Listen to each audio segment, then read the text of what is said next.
Salut, salut, j'espère que vous allez bien et que vous passez une magnifique journée. Aujourd'hui, titre de ma vidéo, vous voyez donc que l'être humain est justifié par les œuvres et non par la foi seulement. Ah ah! Donc, je n'invente rien, c'est dans la Bible. Aujourd'hui, en fait, je veux vous partager la parole et dans la parole, il y a de multiples trésors et je vous encourage à lire la Bible par vous-même.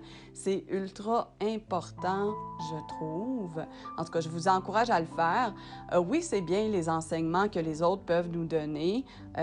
Les gens qui sont considérés comme des autorités, hein? Ben, dans le sens que c'est des personnes qui soi-disant connaissent plus.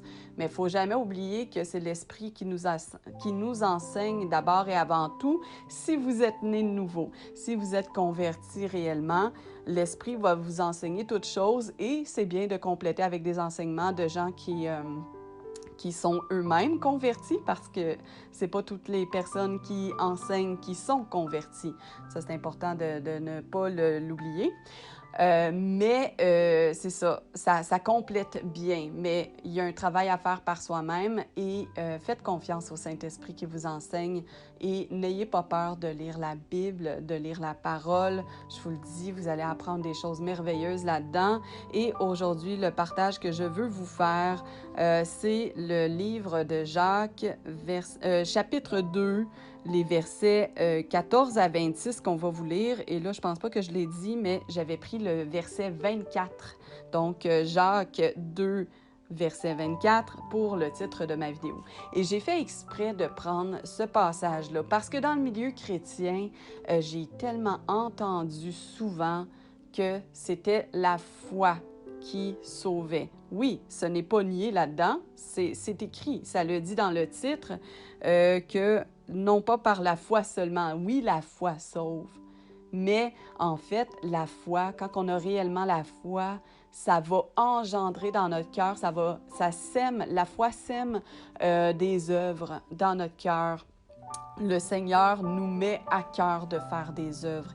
Et lorsqu'on lit la parole, c'est ce que la parole nous enseigne, d'aider notre prochain, de venir en aide aux veuves, aux orphelins, d'aider les pauvres aussi. C'est super important et quand on lit la parole, on le voit. Et je veux porter aussi à votre attention, après ça, je vais lire le passage que j'ai dit. Mais en fait, les Hébreux ont une tendance à répéter deux fois quelque chose. C'est-à-dire que, en fait, pour mettre l'emphase sur quelque chose en particulier, ils vont le répéter deux fois. On retrouve ça beaucoup dans la Bible. Par contre, beaucoup de traductions ont enlevé ces répétitions-là qui étaient dites inutiles, mais il n'y a rien d'inutile. Tout ce qui a été écrit doit être mis doit rester, bref. Hein? De toute façon, en plus, c'est marqué que celui qui retranchera quelque chose du livre, tu sais, qu'il soit anathème, donc qu'il soit maudit. Faut faire attention avec ça, mais bon, je pense pas que ce soit nécessairement par intention, c'est juste que peut-être qu'ils ont pensé que c'était pas utile, mais c'est très utile parce que ça fait partie de la mentalité des Hébreux de répéter pour mettre l'emphase sur quelque chose. Mais là, c'est pas juste deux fois que c'est répété, mais bien trois fois qu'on va voir dans le passage que je vais lire après, que une foi sans œuvre est une foi morte. Donc, on va le retrouver au verset 17, 20 et 26. En fait, le verset 20 est un peu différent, mais il revient à dire ça. Voilà. Donc, j'y vais. Je vais lire la version de Louis II. Donc, une des versions les plus populaires, les plus distribuées, même si c'est pas la meilleure traduction, mais je vais y aller quand même avec Louis II aujourd'hui. Donc, je le redis, Jacques, chapitre 2, les versets 14 à 26. Mes frères, que sert-il à quelqu'un de dire qu'il a la foi s'il n'a pas les œuvres? La foi peut-elle le sauver? Si un frère ou une sœur sont nus et manquent de la nourriture de chaque jour, et que l'un d'entre vous leur dise « Allez en paix, chauffez-vous et vous rassasiez », et que vous ne leur donniez pas ce qui est nécessaire au corps, à quoi cela sert-il? Il en est ainsi de la foi. Si elle n'a pas les œuvres, elle est morte en elle-même. Mais quelqu'un dira, toi, tu as la foi, et moi, j'ai les œuvres. Montre-moi ta foi sans les œuvres, et moi, je te montrerai la foi par mes œuvres. Tu crois qu'il y a un seul Dieu, tu fais bien. Les démons aussi le croient, et ils tremblent.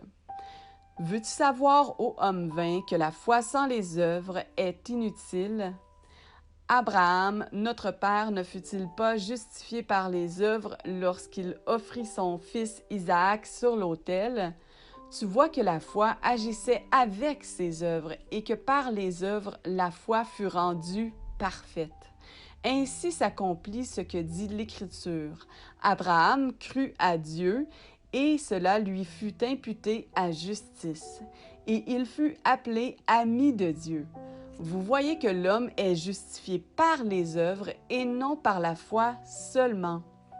Rahab, la prostituée, ne fut-elle pas également justifiée par les œuvres lorsqu'elle reçut les messagers et qu'elle les fit partir d'un autre chemin? Comme le corps sans âme est mort, de même la foi sans les œuvres est morte. Voilà. Donc, je vous encourage à méditer ce petit passage-là. Là, j'avais pas lu cette version-là de Louis II. J'avais lu 2 autres versions, mais j'avais choisi Louis II sans la lire d'avance. C'est un peu différent, mais selon les différentes traductions. Et je vous encourage, en fait, à prendre connaissance de différentes traductions. C'est super pertinent. Je vais vous mettre un lien où j'ai vu qu'il y avait toutes les versions bibliques. Donc, vous pouvez prendre chaque différence. En tout cas, vous pouvez voir les différences, les subtilités des traductions. C'est super intéressant à voir. Donc, je vais vous mettre le lien en barre de descriptif de la vidéo. Et c'est ça. Sur ce, j'ai rien d'autre à dire. La parole est éloquente. Et puis, passez une magnifique journée et que Dieu vous bénisse abondamment et qu'il vous garde au nom de Jésus ou Yeshua. Passez une belle journée. Bye bye!